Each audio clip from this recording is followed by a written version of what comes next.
Very good morning to everyone. This is Aishubhangi Rao, working as an assistant professor in Department of Electrical and Electronics Engineering at MLR Institute of Technology. And in today's lecture, we are going to discuss about magnetic boundary conditions. Similar to electric field, there we have discussed electric boundary conditions. Now here we will discuss about magnetic boundary conditions. Right? So, the conditions of magnetic field existing at the boundary of two different mediums when the magnetic field passes from one medium to another medium is called boundary condition. Right? Because here we are discussing this about magnetic field. So, yes, this is called boundary conditions for magnetic field, or simply we can call it magnetic boundary conditions. Right? So when we are considering magnetic boundary conditions, the condition of B and H will be studied at the boundary. If you remember, in case of electric field, we have discussed about E and D. But because we are discussing about magnetic field, we will discuss about magnetic field intensity and flux density B. Right? So the boundary between these two different magnetic material will be considered. Okay. So to study these conditions, we have to consider two components, tangential component and the normal component, right? Or you can call it horizontal component. Generally, we call it tangential because it is tangential to the boundary, right? And normal or perpendicular to the boundary, right?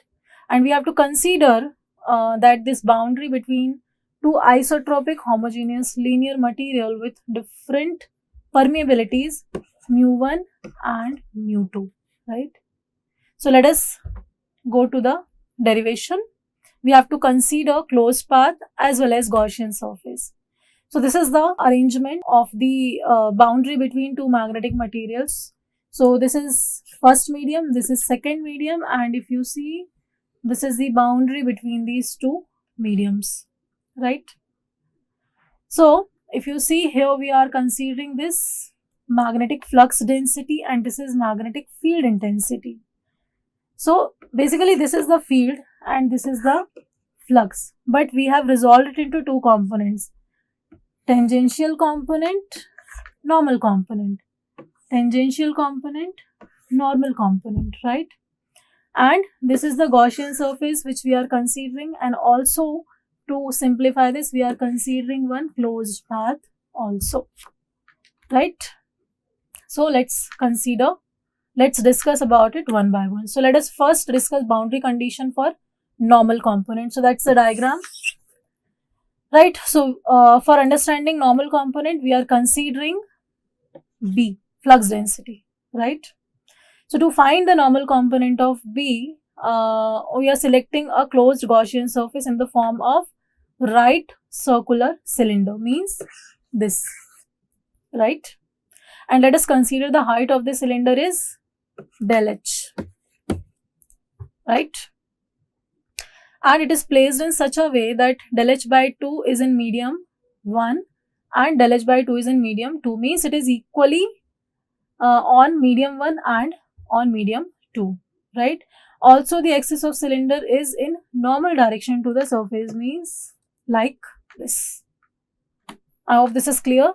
So, according to the Gauss law for magnetic field, integration of B dot ds is equals to 0, right?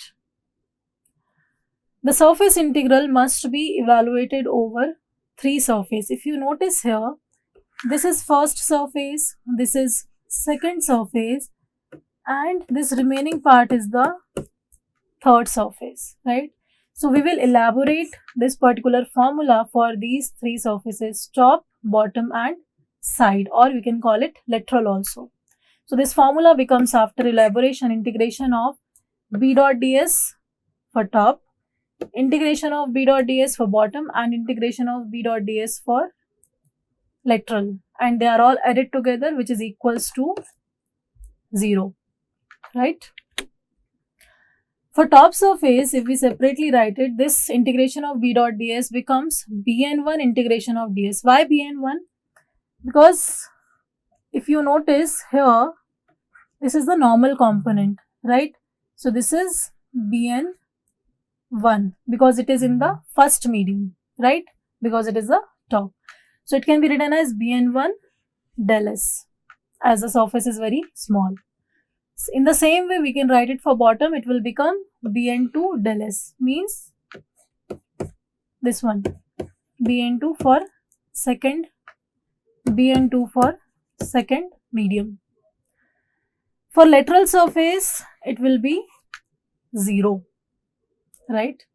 Now we will put all these values into equation number 2 and we will get Bn1 del S minus Bn2 del S. Now why we have taken this negative direction? Because if we consider this second medium also, the direction of Bn1 will be upward direction, but as per this diagram, this is in downward direction, so this sign becomes negative. So this equation becomes Bn1 del S minus Bn2 del S is equals to 2, and ultimately it becomes Bn1 del S is equals to Bn2 del S, and del S cancelled, and the formula is Bn1 is equals to Bn2. That means we can say that normal component of B is continuous at the boundary, right? Now as we know, B is equals to mu H. This is the relationship between flux density and field intensity. So let us put this into equation number 7 again for medium 1 and medium 2, means B1 H1, B2 H2, and because these two mediums are different, so we can take mu1 mu2, or mu1 can be written as mu naught mu r1 and mu2 can be written as mu naught mu r2. So if you put it, this becomes Hn1 by Hn2 is equals to mu2 upon mu1 is equals to mu r2 upon mu r1, because here mu naught and mu naught term are cancelling each other, right? So if you notice here, the normal component of H is not continuous at the boundary because we have two different mediums and they have two different permeability. So we can say the normal component of flux density is continuous at the boundary, but the normal component of field intensity is not. This is continuous and this is, we can say, not continuous due to two different permeabilities, right? Now let's discuss about the boundary condition of tangential component. For tangential component, as I have already said, we are considering this closed path. So if you see, this is a closed path which starts from A, then it goes to B, C, D, and again goes back to A, right? And also it is equally into first medium and equally divided into first medium and second medium. Let's consider this del W is the width and this del H is the height. So this del H is equally divided. So basically you can write it as del H by 2 and del H by 2. Field is H and two components. This is tangential component and this is normal component, right? To understand this, we are going to use the Ampere's circuital law, which is integration of H dot dl is equals to I. So this formula we are going to elaborate for this closed path. And if you see, this closed path has 4 parts. If you say precisely, it has 6 parts because it is divided equally at the boundary. So 1, 2, this is 1, 1, 2, 3, 4, 5 and 6, right? So we will elaborate this equation. This becomes integration of H dot dl is equals to, for A to B, integration of A to B H dot dl, B to this here. It will become integration of H dot dl, right?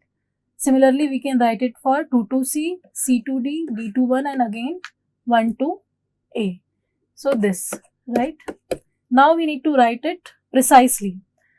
This can be written as surface current which is normal to the path. So we will write it as KdW. And now again we will write it as from here to here. So this part will become, because this is tangential component, it is in first medium, so we will take H1T, okay? In second medium, we can take it as H2 and this is HN2. This is H2T, right? So this can be written as H10 del W plus Hn1 del H by 2, but it will not be plus, it will be minus because this is positive, but this is going, if we are choosing this path which is downward, so this equation will become negative.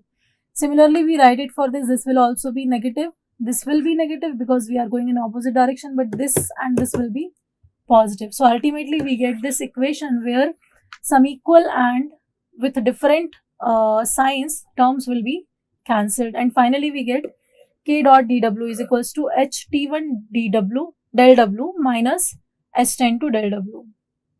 Del w we can just cancel it, and this will become ht1 minus ht2 is equals to k, right?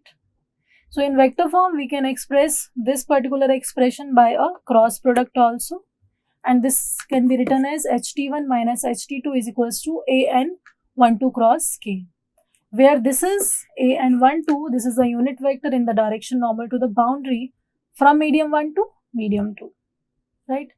Now for b also we can write this equation, because as we know b is equals to mu h, and this will become b101 mu1 minus b102 upon mu2 is equals to k, right? So we'll consider a special case that the boundary is free of current, right? Means media is not a conductor, so k will become 0, and equation 12 means this equation will become, because k becomes 0, this equation becomes, because k has become 0, ht1 minus ht2 is equals to 0, and ht1 will become equals to ht2. Means we can say that tangential components are continuous at the boundary.